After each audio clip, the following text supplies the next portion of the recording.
Hey, it's your boy, Sergeant Hunt Dimensions. So we are talking about today, episode 44 of Kikai Sentai Zenkaiger. Um, Getting to the point where I'm starting to emotionally withdraw into myself into a little cocoon because I'm going to be really depressed when Zenkaiger is done. It is definitely secured its place not only in my top five favorite Sentai, honestly, but also right here in my heart. So to see it go is going to be sad. There's some bigger plot things we're going to talk about a little bit later that I have some questions about, but I'm hoping it all works out, or at least things start to get more resolved in the next season. But anyway, so this episode has to do with a bad luck world monster, which is like Majin's worst enemy because she's all about telling fortunes, about bad fortune basically, bad luck, bad fortune. And so its thing is, of course, it hits you and it throws a little paper on you that gives you super bad luck or kind of bad luck, whatever, and screws people up, right? And so they're worried that someone's going to die from it. So they're going out there trying to stop it. And of course, the whole team gets hit with it eventually. And Majin, it's kind of a good Majin focused episode, which is odd to have another one so close to the end, but still cool that they were able to do it. I'm guessing what they probably do is, I feel like with Zenkaiger, they come up with the world monster of the week for the episode and then kind of craft a plot around that, because this one very much feels like that's what they did for the world monster. Oh, hey, we have somebody who deals with fortunes already. Let's throw her in. Not throw her in, but let's center around her as well. So that whole thing's going on. And it starts actually with Stacy, or as I like to call him now, Stegege, maybe. I don't know. We'll have to get to that point and talk about if he really is being controlled by Gege. And at Colorful eating a Sunday. And I think in the background is playing one of the character songs. Each one of them got to sing their own little character song. I think, pretty sure it was Gatsune singing hers. And he's eating one of the Sundays, blah, blah, blah, and he leaves and he tells her, he's like, well, do you think there's anything different about him? She goes, well, he seems less gloomy and less, sad and angry as he was before. But no, he pretty much seems the same, but I think I could tell something was off. I think you could too, Kaito. And Kaito's like, yeah. So even he's starting to question, what's going on. So they go on with the part of the episode, the world monster attacks, of course, the bad Juju monster. And they're doing their thing, and they're trying to figure out how to beat him, and they even mention at one point, oh, we'll just call in Kaito because the whole team gets hit with bad luck. And they're like, wait, no, Kaito's not here anymore. He left to go in the last episode to get his brothers figured out and also go back to Kaizoctopia. So, anyway, they are trying to deal with the monster, and Majin's having a hard time with the route because she's like, how can this happen? Fortunes are one of the very things I hold very dear to myself, and this monster is all about wrecking that. What can I do? And so she essentially pushes through, and I gotta remember exactly how she.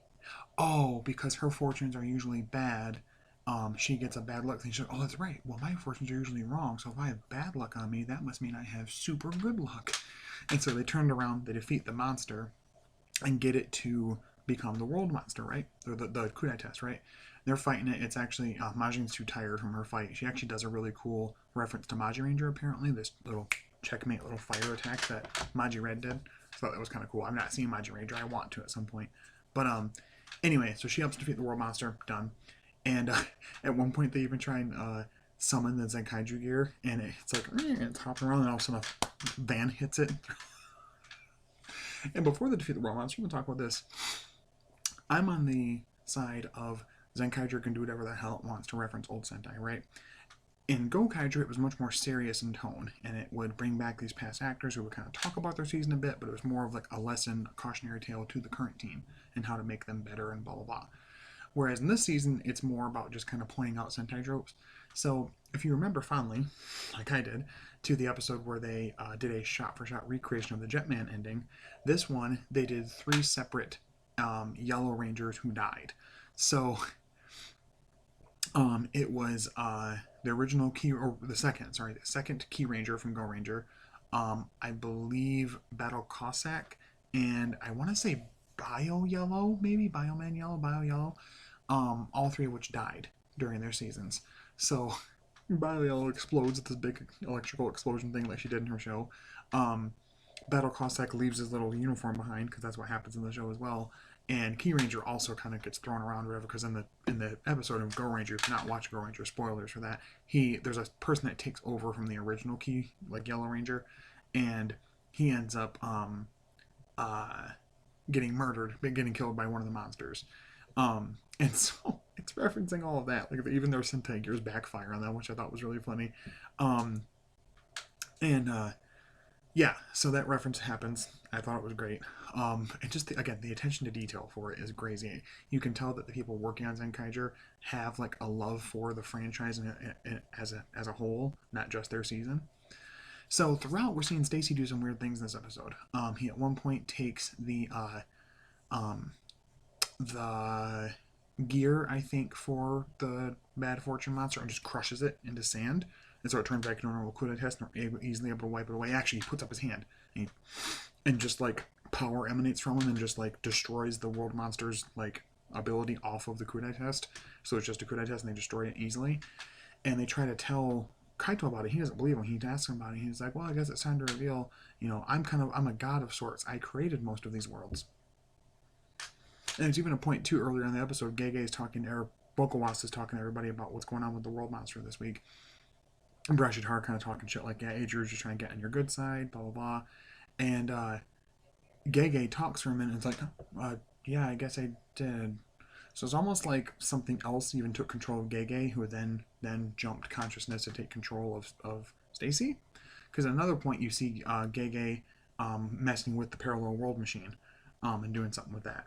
So I wonder if there's going to be some underlying villain that either A, is been the true villain all along, B, isn't Gege at all, and has been using Gege and using like him to be able to see what's going on with the Toji Tendo and Stacy, or C, all of that, and it's going to end up being one of the villains for Don Brothers. That would be really cool, really good connective tissue if they're really going to do that, kind of like how Mighty Morphin segued into Zeo and Zeo into Turbo and Turbo into In Space.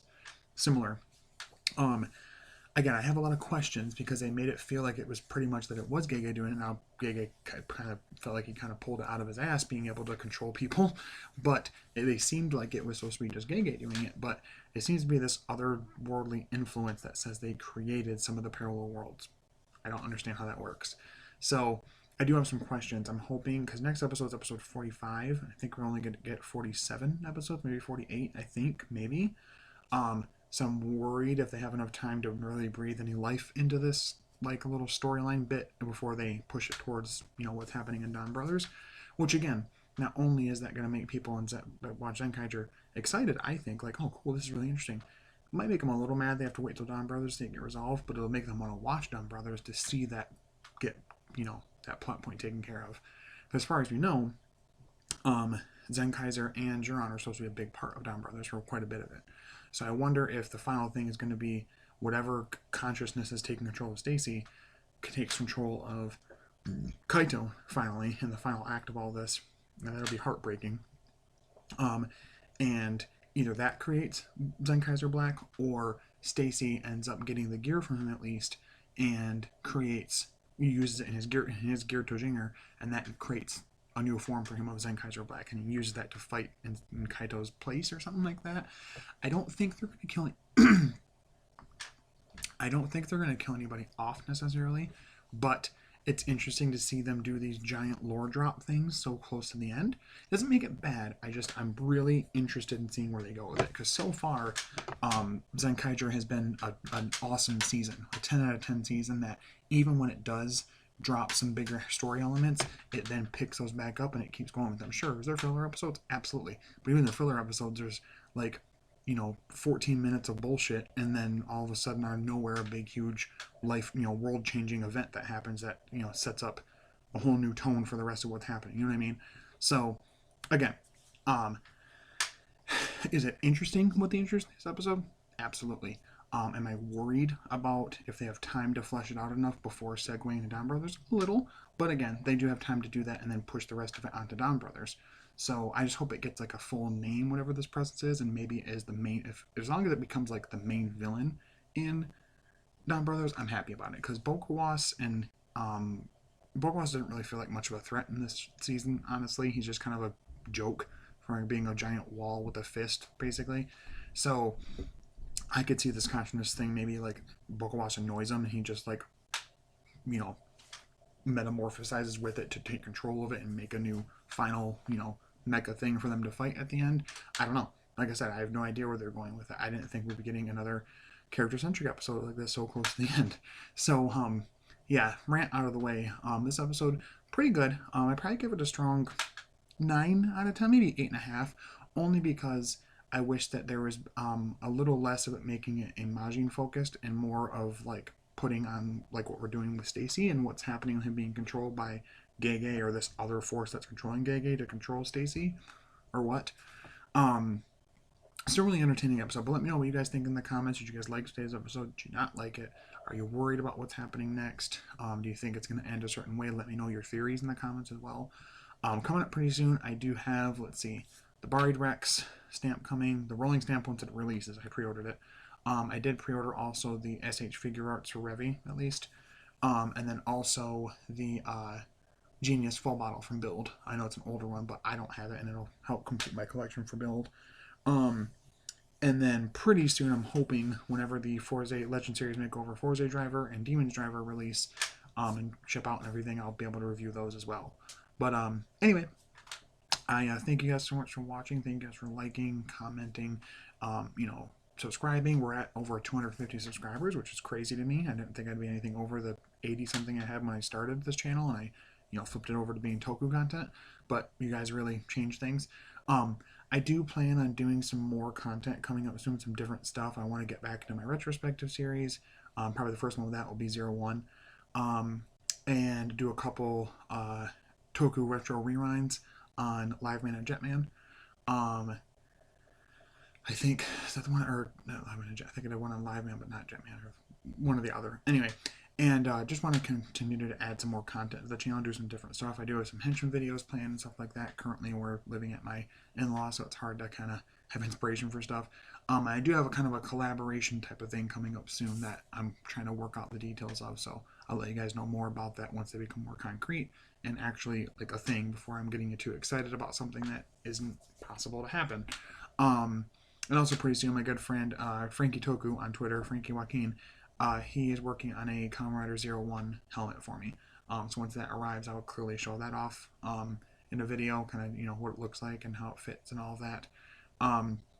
I do plan on trying to review the little Talasa Kamen Rider Revised, the Mystery series that they're doing. The first episode at least is up, so I'm going to at least review that. I don't know if I'm going to do anything with Saber, with the Deep Sorrow trio thing, because I don't care about Saber all that much, but if you guys want it enough, I can do that.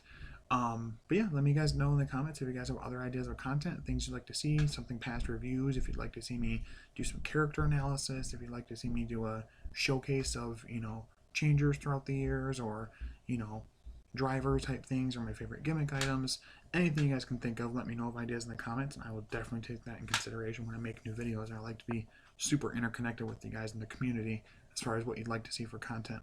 But anyway, until next time, stay hooked on Henshins. I'll talk to you later. Bye bye.